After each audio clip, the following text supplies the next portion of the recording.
barrister, leader of the New Liberals Party, candidate for North Sydney. Correct. Victor Kline. You and I, we've just met for the first time, but we've been interacting on Twitter for almost a couple of years now, I think. Long time. Yep. One of the reasons I really started following you, you made a couple of great videos letting loose at the government around corruption and integrity in politics. I haven't seen anyone else as strong on corruption as you've been on social media. Start with the wonderful document that was produced by the Chaser. They listed in excess of 900 acts of immorality, unethical behaviour and straight out illegality.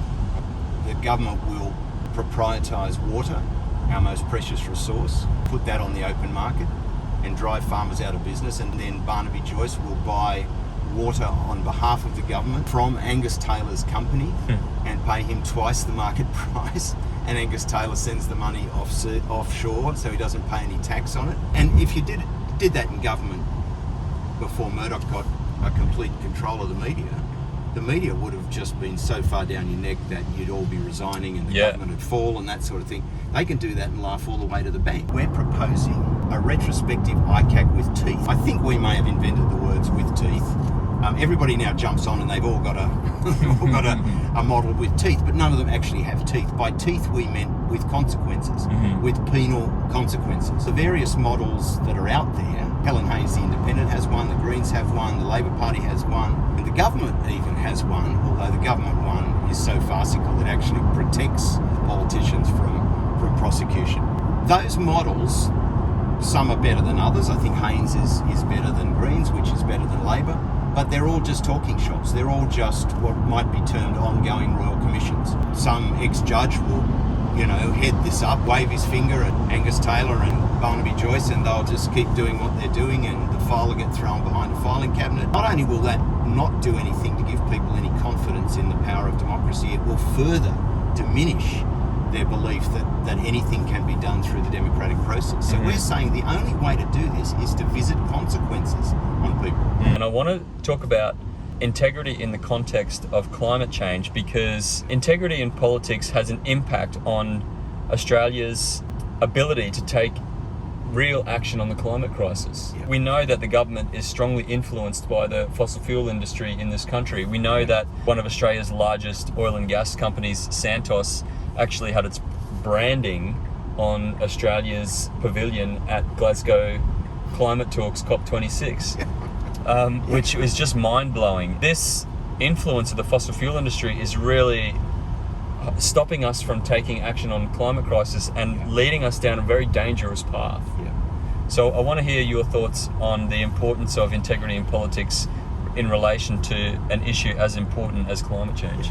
Well, sure, and that's why we want to introduce the concepts of abuse of power and dereliction of duty into the concept of the Independent Commission Against Corruption. The other thing that's pretty pointless about the current models is they give the ICAC power to refer only criminal activities.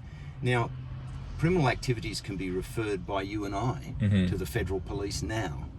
So it's not like you need an ICAC to do that. But there's a whole world of things out there. I mentioned robo-debt, where there's nothing illegal that the government has done, but there has been an abuse of power or a dereliction of duty that's caused untold suffering and death. There would be, under our ICAC, a very strong argument that a government which persists in utilising fossil fuel to the detriment of the planet is abusing its power or is in dereliction of its duty, however you want to put that. If the ICAC was there and the government persisted in doing things that were contrary to the national interests, palpably and scientifically, demonstrably, the actions that you are taking are harmful to the country and the planet. And I think persisting with fossil fuels, would come within that category. We could even write into the legislation that adverse action against the climate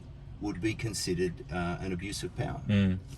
So I started working free of charge for asylum seekers. It had built to a point where there were 2,000 people going through the Federal Circuit Court, legally unrepresented. I realised that I could only do, a drop in the ocean. I set about setting up this thing which became known as the Refugee Law Project. Most of these people, they're traumatised, they don't speak English, they don't know how to go and get legal help, even if legal help is available, and not much is available. You won't be surprised the conservatism of the legal profession. There was quite a bit of resistance to this, horrific as that may seem. We got Sir William Dean, in my view, the best ever High Court judge, like a brilliant mind and a great human rights advocate. We got some of the best barristers in Sydney and Melbourne on the team. We were able to offer legal advice to everyone who was coming through, free legal representation with, you know, a top barrister. Yeah.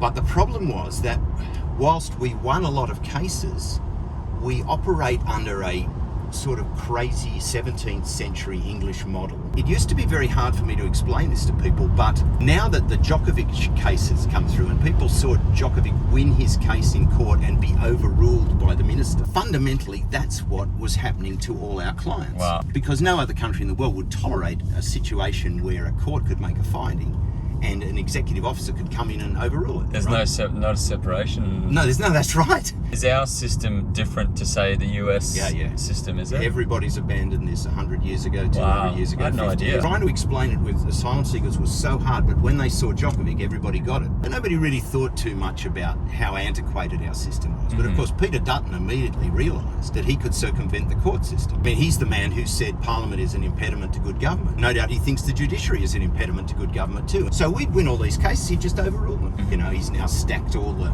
tribunals and he'd go all the way to the High Court, win there and still have the guy have his visa cancelled. This big organisation that I'd built up, people said to me, "Oh, Vic, it's great what you've done, you know."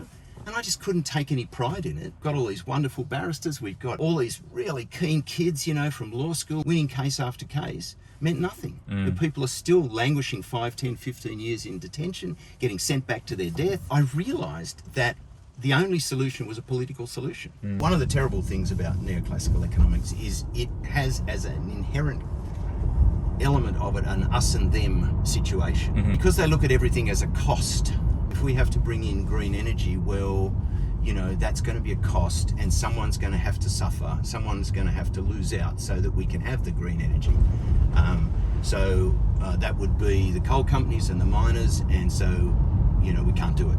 I mean, investment in renewables, in electric vehicles, in, you know, all the various technologies that will move us towards what we want to see, which is net zero emissions by 2030. These are all stimuli for the economy.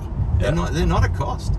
And there is absolutely no reason why anybody in the fossil fuel industry has to suffer, you know, because the people who would lose jobs would be part of the job guarantee scheme, and they would be retrained at the cost of the government, and they would be paid a wage. And by the way, I mean, the job guarantee scheme, when I say that people are paid a good living wage, that's the minimum, right? That will depend on the nature of the job they're doing. So if someone's doing a much more highly skilled job, they'll be paid a lot more money. And similarly, if a coal miner comes off, you know, and they're getting 150 grand a year, and we're taking their job away, we're not going to let them suffer. You mentioned, like, fossil fuel workers. Another benefit of the job guarantee is that it gives fossil fuel workers a bridge to move to. But over the last 20 years, the politics of climate change in Australia has been driven by fear around the jobs of people in coal mining communities. Now, the government has weaponised that for their own political ends. Action on climate has been framed as a burden by people like vested interests in the fossil fuel industry, and the people that they influence in government have framed action on climate as a burden, and they've done that very successfully, and they've got people afraid of it. But the reality is that it's the exact opposite, and like, we're going to have cheap, abundant energy. Opportunity to invest in the society and stimulate the economy. Massive opportunity. All right, so Victor Kline, when you're ready, you can do a 0 to 100 and just plant it. Okay. All the way. Hang on to it. Shit. Oh, brother. I see everybody that you do this with does that, and I went, nah, not me, baby, but... Just let your foot off and hit it again. Oh, shit. It's like you're in a spaceship. Oh, this is your party trick. Yeah. This is what I get to do every day. It'll be everybody's party trick pretty soon. Oh, Lord. Yeah. It's like owning your own roller coaster, pretty much. Wow. Okay. And that's the thing, you can watch as many of the videos as you like. But until you do it, Yep. until you do it, yeah. Wow. So yeah, I had in my mind I'd need to find you a really long, straight piece of road. But we did that, what, in 100 meters less? Yeah, because you're getting up there so quick. It's 0 to 100 in 3.3 seconds. 3.3. Yeah. So that would cover, yeah, it'd be like, I don't know, but it was a short physical space, wasn't it? Yeah. Yeah. And it's faster than a Lamborghini. And what that means is when you're going through the city at traffic lights and whatnot, you can get up to 60 k's an hour very quickly. Yes. So if you imagine if all cars were like that, your traffic would flow a lot better through the cities as well. Of course. Wow, that is so impressive. The button on the end of the paddle, Yeah. that's park. Okay.